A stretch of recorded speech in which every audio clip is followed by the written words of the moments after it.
Very good afternoon, members of the media fraternity, fellow Zimbabweans, Africans. Welcome to our Ccc routine press conference. We first want to salute the heroes and heroines that brought the liberation of our country, given that we're in the Liberation Month. We celebrate these men and women who fought for the right of our people to get land, the full utilization of the nation's wealth, for the benefit of the many and never the few.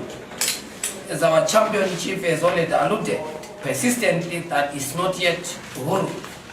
Zimbabwe is in a crisis 43 years after independence. We are addressing you, fellow Zimbabweans, at a time when we are facing a huge economic crisis, with the Zimbabwean dollar on a free fall, inflation soaring, the energy running short, poor health service facilities, dilapidated infrastructure, and high levels of corruption, among other vices that have poisoned our country. Zimbabwe's annual inflation rate is currently at more than 455%. The Zimbabwean dollar continues to lose value against the US dollar, now trading at US 1:2,000 RTGS. The twin evils that have poisoned our economy is inflation and corruption. It is clear to us, and is clear to every Zimbabwean, that it is impossible to use propaganda to run an economy. More than 50% of our people are living in abject poverty, millions suffering, and majority of our workers living below the poverty datum line and getting salaries that are extremely meager. We find ourselves witnessing the plunder of national resources such as gold and other minerals and land to the benefit of the few and never the many.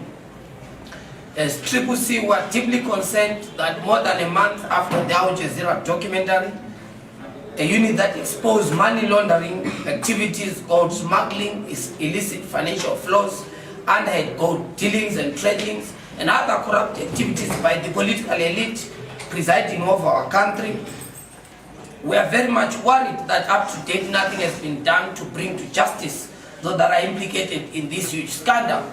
And not only the gold scandal, but also the siphoning of our resources illegally, so in different aspects of our country, be it in lithium, be it in diamonds, and so forth. All these activities of corruption are a huge scourge into the country's economy. We definitely demand that at this juncture it is important for the president to address the nation and all the people who are implicated in these corrupt deals to be brought to book. After investigations, we expect that all the criminals and all the people who are involved in these criminal activities the law should take its course. We continue to witness the abuse of state institutions, particularly the traditional leadership in the countryside, by the corrupt mafia regime in Harare. Vote buying is becoming so prevalent, intimidation and capture is also now the order of the day as we enter into the shadows of the next election.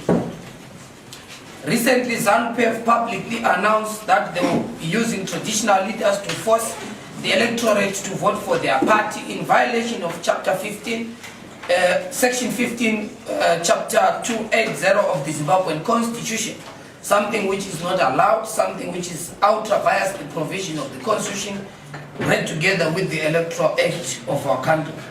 Knowing that it is no longer attractive to the electorate, having a presidential candidate who is unelectable and very much unpopular, the corrupt regime in Harare has controversially who use title deeds to try and abuse and display politics of patronage as we enter into the next election. But it is clear that the people of Zimbabwe are aware that such triggers and trappings of dictatorship are meant, but nothing that is directed to change their concrete realities, particularly in the medium and long term.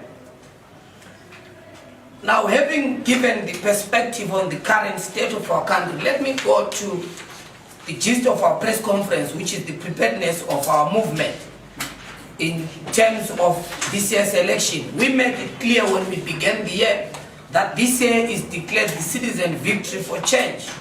It is the march of the Zimbabwean citizens towards victory and a possible democratic breakthrough. The movement, the citizens' movement, has been preparing particularly for that march to victory, and the following 3 areas have been central in our program of action as we prepare for victory. First and foremost, we have been pushing the reform agenda, particularly through Parliament as a point of entry. We have made our submissions to Parliament, though there have been challenges around the adoption of some of our propositions on the key reform that is articulated in our document called the Pre-Election Pact on Reforms, a document that summarizes 7 fundamental reforms. In those reforms, we demand immediate reform, particularly on media reforms, which is basically free access to state media and free coverage to all political parties, not just Ccc, but every political party that is registered and is contesting in the next election.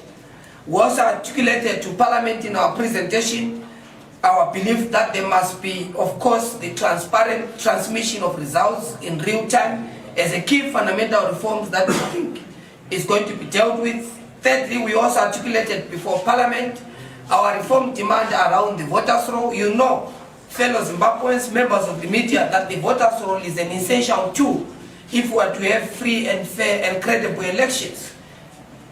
So we articulated that the voters' roll is an important tool that must be availed, must be auditable, and these demands are in line with the provisions of the law, which is the Electoral Act and the Constitution of Zimbabwe. Secondly, we have also embarked on regional and global advocacy. We have articulated clearly to the international community and all those who care to listen about the political situation in the country and the need for our regional and global players to assist us to have free and fair elections if we are to have a legitimate government and uncontested state. We do this because you know that for the past 2 decades, Zimbabwe has been dealing with a contested state, and therefore the international community bears the mandate to assist us as fellow sisters and brothers in the region, particularly the African Union, so that we hold free and fair elections, so that we have a legitimate government of the people, by the people, from the people. So in that regard, we have had conversations, deployments in the region and in the continent and of course in the globe, so that Zimbabwe post-election can be able to rejoin broadly the community of nations and be a credible partner in the geopolitics of the world. Thirdly, we have also, in our preparations of March to Victory, the citizens movement, fellow Zimbabweans, has been embarking on a process of candidate selection process, which is basically anchored on our 3rd pillar to produce citizen-centric candidates who must be able to represent the movement in the harmonized election. So let me go directly into the stages that we articulated. Firstly, we met as the Citizen National Assembly in the capital city to debate and discuss the process of candidate selection away from the historic events that were done to produce candidates. We have introduced a process, not an event, and this process has 4 stages as was articulated by an independent commission. The first stage is the nomination of candidates, which happened and was approved to be given a week. It happened across the entire country. We gave update on that. The second process was, of course, the vetting of all the candidates who were nominated from across the country, and then the third process being the vetting of the candidates, and lastly, the issuing of the candidate list, which is the final list of citizen representatives who are going to represent the party both in local authorities, in parliament, and the person to represent us as the presidential candidate. We are happy to make the world and citizens and all interested parties to be aware that we have completed our vetting process, and in a date to be announced in a few days to come, all the vetted candidates are going to be proceeding to our citizen caucus. And let me explain in brief what the citizen caucus will be all about. You know that part of our vetting process, we are looking at the credibility and the credentials of our candidate to represent the movement, and at the center of our credentials form, we're looking at one's political history, issues of corruption, which is intolerable to us. We're also looking at issues of criminal records, and of course cases of one's historical contribution to the movement and the community. It is in that respect that all the vetted candidates are going to be proceeding to present to the citizen caucuses across the entire part of the country what they intend to do to change the concrete lives of the ordinary people in their communities, but also more importantly to contribute to the agenda of developing our country. For Parliament, we are also looking at people's presentation around their legislative agenda to transform the legislative framework of our country, make laws for the benefit of the ordinary people, and advance a legislative agenda that protects the oppressed, who in our view are at the center of the national democratic project, which we are prosecuting at the current moment. The presidential candidate again was overwhelmingly nominated, as was confirmed by more than 36,000 forms that we received filled by different citizens from across the country in villages and townships to confirm without doubt that they prefer Advocate Nelson Chamisa to be our presidential candidate in the upcoming elections. Councillors again are going to be presenting their manifestos and propositions on how they intend to transform the lives of ordinary people in the communities and wards that they belong. The appeals committee has been set in motion, and this office opened on 24-hour basis for the purpose of those who might be appealing against them being vetted out or anyone with the queries, because we respect principles of natural justice, particularly the right to be heard and free trial for those who might feel disadvantaged or ill-treated in any levels of our four-stage process. It is in that respect that we are setting into motion our movement to ensure that post the candidate selection process, we focus on our next stages, which is the launch of our different political blueprints, and focus on the campaign message and focus on the key national questions that we intend to address come the set of the election. So after which we are going to announce to the citizen of this country post our caucus in terms of the successful candidate after the consensus. You are aware that there are some candidates that have been overwhelmingly nominated in different parts of the country to be members of parliament and councillors, and those will be confirmed after our caucuses, and of course they will also participate in the caucuses. Very interestingly, because some people from different sections of society, we are happy because it is reflective that this is an organic citizens movement, because in our nomination processes, in the vetting process, some of the vetted candidates are coming from the labor movement, with other candidates coming from the student fraternity, former student leaders. We've got also former human rights defenders who are also been nominated. We've got war veterans. For example, we have people like Mark Redongo being nominated overwhelmingly by a big majority in Mashonaland West. We also have people from the business community being nominated, particularly in council, because of their experience which is needed to run the cities going forward. We also have members who belong to different political outfits before, who have been nominated to join the movement with the intention to represent the citizens' movement. Fellow citizens, we are happy with the process. We are looking forward to ensure that we focus on the next stages of our political program and campaign.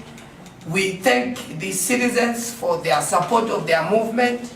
We are going to be announcing, as I've stated, different stages of our campaign program. We are happy. We thank the citizens who came with so much excitement.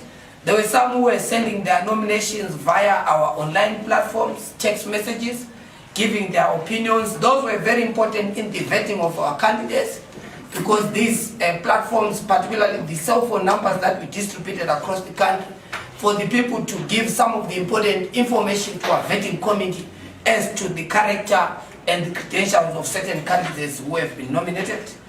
Members of the media, fellow Zimbabweans, unless there are questions, thank you very much. I will take care if there are any questions or areas of clarification, so that we can close our press tradition. You introduce yourself and give your question. Thank you. Thank you very much for the press conference. My name is Rico Timba, I'm a freelance reporter.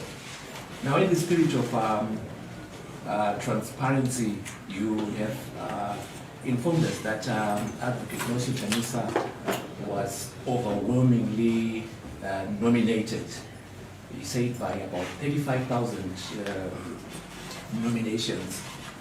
Would you be kind telling us other nominees for the presidential candidate that we actually perhaps contesting against him? That's number one. Number two, we have recently seen pictures circulating, perhaps Advocate Nelson Chamisa in a plane, a pic that looks like a selfie or something of that sort. And where is that he has actually traveled to the US? Is this true? If it's not true, where is Advocate Nelson Chamisa as we speak? Thank you. Do you have a question? Stella mweitwa Chanatsio. Mubvunzo wangu ungoro maererano nekuti varume nevakadzi uye mayouth vachange vakamirirwa zvakamira sei mumarepresentations enyu. Tichaisa ZANU-PF inoti 30% vakadzi ndo mutemo unayo, handisi kuti vanotevedzera here. Imimiwo munoti chii maererano neizvozvo tisingatarisi quota system yemuconstitution? Imimi mungava une quota system here mutarisa vechidiki pamwe chete nevakadzi? Thank you very much. Let me respond to my brother Quads. First, we confirmed this with existing residue that President Chamisa was overwhelmingly nominated. Let me maybe clarify that we are not going into a contest. It was a nomination process and never a contest. The citizens of this country were the ones given the mandate to nominate, not the candidates nominating themselves. It was the citizens nominating, and the residue that we have received has only confirmed Advocate Nelson Chamisa. If there is any other candidate, maybe in other political parties, other candidates have been nominated, but in the citizens movement, Advocate Nelson Chamisa, so far with the residue that we have, unless there can be other nominations that can be requested by anyone to make any nomination, but thus far, that's the nomination that we have, and Advocate Nelson Chamisa was nominated from across the entire part of the country. We are very happy for us as a movement because we have a strong electable presidential candidate, contrary to our competitors who have an unelectable and unpopular presidential candidate. And that's why their intention in their little corners and fiefdoms was to try and smuggle any other candidate who was weaker. So as the citizens, as the people of Zimbabwe are happy that the citizens nominated a candidate who has a very greater chance of bringing the much needed democratic breakthrough. The question on President Chamisa's travel, look, I'm sure you are aware that the constitution of this country allows anyone to travel freely anywhere across the entire part of the country and the globe. But let me confirm that President Chamisa had a few meetings in the African continent and is back in the country. As I'm speaking to, he's actually having a meeting with our elections department in his office. And we have had briefing with the principal according to our procedures, and he's rightly in the country and is continuing with his political business in the country. The question, my brother, thank you very much about the question on youth and women. What we have done as a movement is to ensure that we provide a fair platform for everyone. Encourage young people, we encourage women, we encourage different vulnerable groups. We have seen how we have made sure that we've got also other people in the leeway of where the party is able to nominate and deploy people in council proportional representatives of different vulnerable groups. And it's not only the youth and women, we've also extended that to people living with disabilities, we've extended that to different people of culture so that we're able to have a leadership that is representative of all the sections of society. And we are very happy because if you look at the current nominations, a majority of them are women, majority of them are young people, and people of different groups. And we are happy because submitting this process to ordinary people made it possible for different people, because traditionally, if you look at other political jurisdictions, when you do just an event to elect candidates, and in that event I talk about primary elections, the danger with that is that only those with fat pockets, only those who have proximity to certain people running the process are the ones who were able traditionally to come as candidate. But this process now allows even anyone who has worked with the community, because it's only the people who see the heart and mind of certain political deployees. That's why you see young people, irregardless of their economic status, being nominated by citizens to be represented in parliament and in council, and the party respects fundamentally, particularly these particular nominations that are coming from the people, for the people, by the people. So we have no doubt in our mind that when the commission announces the final list of the candidates, we are going to see a greater majority of young people. And this is very important because one of the revolutions that we are implementing as a citizens movement is to ensure that we deploy people who are capable into parliament. I think every Zimbabwean is exhausted about sleepists. Every Zimbabwean is exhausted about incompetent people failing to hold the executive account, irregardless of which political party occupies the executive. We need a parliament that is able to craft the law. We need a parliament that is competent. We need a parliament that is able to represent the conscious will of ordinary people. And therefore, young people are very essential in that particular democratic revolution. Women, of course, are very important because they occupy the greater population majority in our country, and their representation is very important to us. And we are happy that also members with disabilities, people of different color, people of different traditions, people of different historic belongings have been nominated. The labor movement bringing the necessary political oomph into our politics and a breath of fresh air. And of course, people with liberation credentials, so that we are not deviating from the central objectives of the liberation struggle as custodians and guiders and drivers of the liberation project to the transformation consensus which we are prosecuting under the capable leadership of Advocate Nelson Chamisa. I think there was another question from Ru, and then maybe Londoros. Thank you. Good afternoon. My name is Louis Momjinji from the News. There is that paper that candidates are supposed to sign that states they should have allegiance to the Creator. What does that mean for a democracy that believes in freedom of religion? Secondly, you spoke about the people being tired of sleepists, people who do not hold the executive to account, but we also have the youth in parliament that are not really as vocal as the people would expect. Would we see changes as you announce the final list? Thank you. I think there was a... My name is Precious Mati of Empire. I would like to find out if CCC has a certain way of assisting the candidates with the nomination fees, considering that the youth are usually incapacitated when it comes to funds. Thank you. Elian Tali from 263. There are allegations of veiled imposition of candidates, nominations for certain individuals. For example, the women, there are certain constituencies that are being said to be reserved for women. Are there any constituencies that are reserved for women? And if so, which are they? Thank you. I think there was another question from London. Okay, my question is with regard to, you mentioned that there are some candidates that have been overwhelmingly nominated in some cases. And there are also places where there are still contestations. My question would be, at this stage, are candidates now allowed to campaign, particularly those that have been nominated, feel that they've been overwhelmingly nominated, and those that are not, at what stage will they be allowed to campaign? And if they are not allowed to, are you going to take any action against those that are already campaigning and posing as MPs?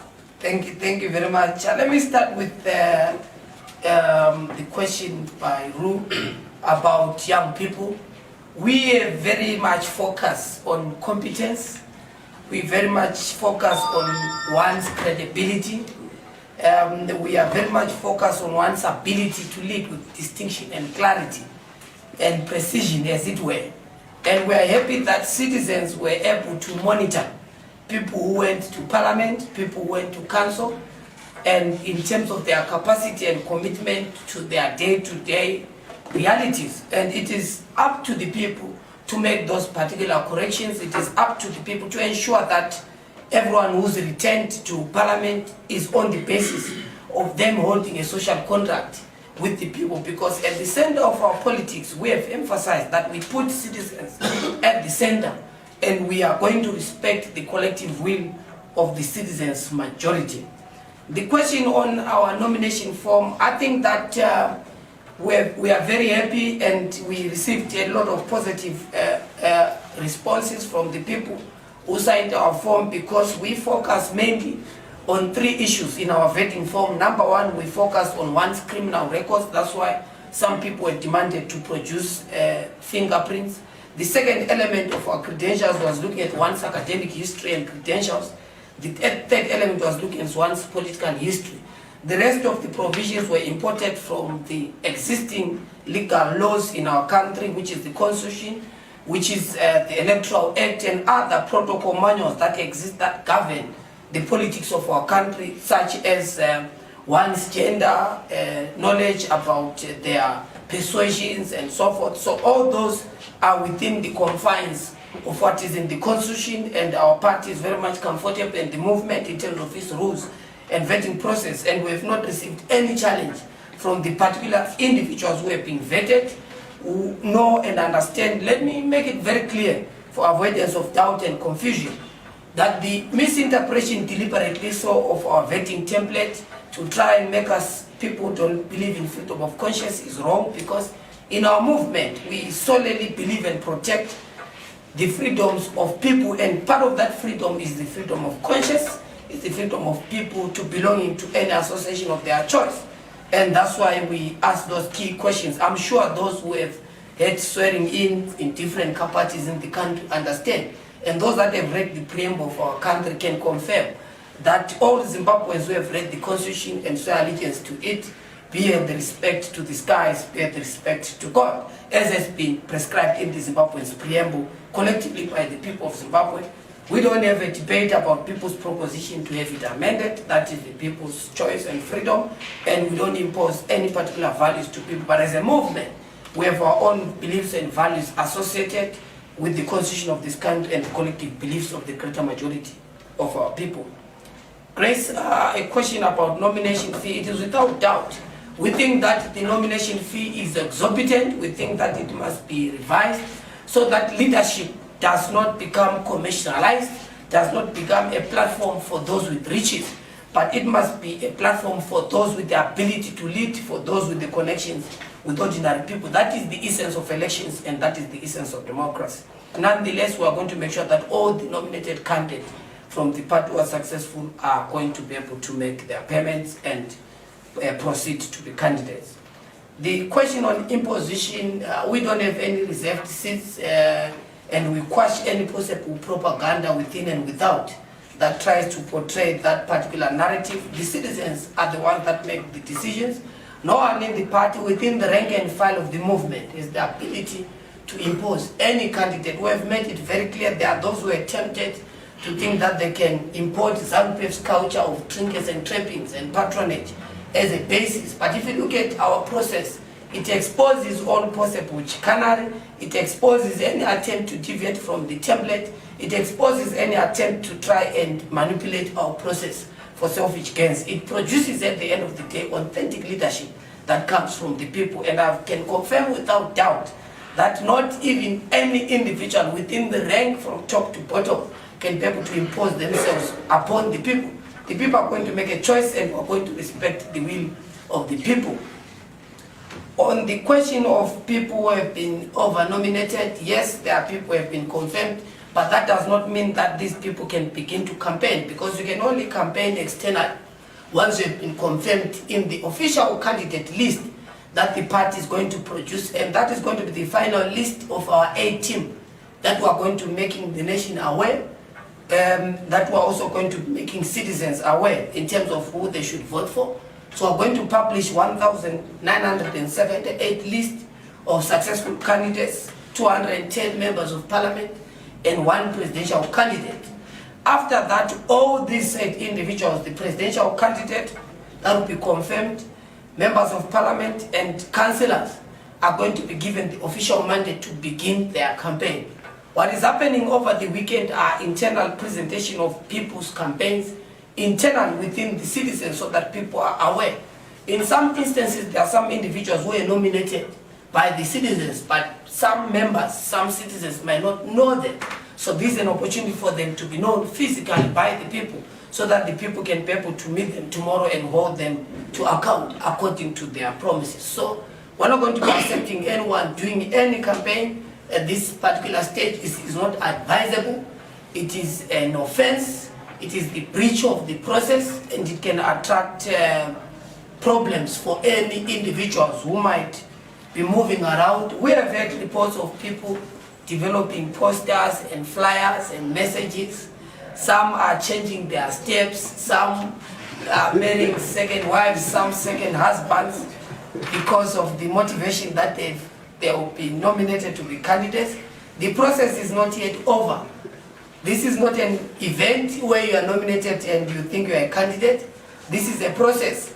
So after the process is over of its 4 stages, then someone else can confirm. And after the independent electoral body can publicly announce to Zimbabweans before everyone that these are the final list of citizens that came from the people. I hope, okay. One last one. We hear you have failed to get candidates in some places, like in Rural, Chimani, and other places. Is this true? Let me assist the naysayers and doomsayers in that respect. Like I've explained to you, this is not an event, but it is a process. Allow us to finish our process, and when we announce publicly the successful people, we can confirm whether we have areas where we don't have candidates or we have.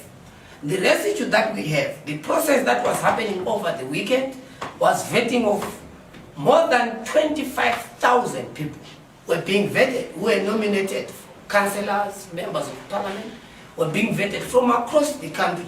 And these are the people who are going to go for caucus, after which we are going to have them being announced as candidates. So it's absolutely not true. It's absolutely deliberately trying to create an impression that the citizens movement has not spread its tentacles across the country. We are happy with the overwhelming subscription. We have even challenged for avoidance of doubt those who say in a specific area that give us just a single word, so that we can, just for avoidance of confusion, empirically give you the number of candidates. You know that there was an example of Chimani. We have more than 6 candidates that were nominated there. We have more than 20-something councillors for the few ones that are there who are going to be going for the next stages and phases. So we are happy. We have got candidates all over the country. They are being vetted. We are expecting that once the caucuses are over, we announce the candidates and prove beyond any doubt if there are any challenges in terms of candidates across the country. Yes, Leo. Okay, before I ask my question, probably ahead of Chikombezi, I had the people there were afraid to present their names as members of the Citizens Coalition for Change. Yeah. And then my question would be, I heard you speak of the National Citizens Assembly, and I just wanted to know who comprises that assembly. Thank you very much. The question on, I think that is Mwenezi, not Chikombezi. And it's a question that is worrying us, but does not confirm that we don't have candidates, because we've had situations like in Zaka just a day ago, where one of our nominees, one of the candidates nominated to be an MP in Zaka, was abducted. One of our candidates was taken by the police. So we've had these cases of intimidation of our candidates. That is why, without doubt, for strategic reasons, we've decided to make sure that our list is not publicized, because there was an intention to deliberately try and go to other candidates, intimidate them from being candidates. We are aware of this. It happened before, where candidates get intimidated and they are stopped from contesting under our movement. That's why, for the protection of our candidates, for the protection of our strategic processes, we're only going to announce at the final stages which is the candidate list. Only at that time we are going to give the final list. Before then, the list belongs to the commission and the relevant departments that have been given the responsibility to conduct our process. The other question about the National Assembly, of course, it is comprised of the different champions drawn from the 10 regions of our country, so that is the decision-making body mandated to make certain decisions of national importance for our movement. If there are any questions? Yes, I think that will be the last question. Okay, and I don't go from the decisions in Udamagambo to Chau. Set a Makaita 2018, Musura Mukunga Fara, ne my results. Vachaita say you, Vaningo Asana Fara, ne my results, a final list, Chinenga wounds you are, ne commit. Thank you very much. That's a very important question, and it lies within how we have articulated the central thematic direction of our appeals committee. Our appeals committee is informed by the principles of natural justice, particularly the principle to hear every side. We have a strong respect of everyone who has been nominated, and the appeals committee was set particularly to hear individuals who might be removed, vetted out of the process, to appeal if they are not happy with the outcome and the decisions of the appeal committee, and be given reasons to why they might have been vetted out of the process, or some people who might go into the citizen caucuses and discover that there is overwhelming minority that supports their candidate.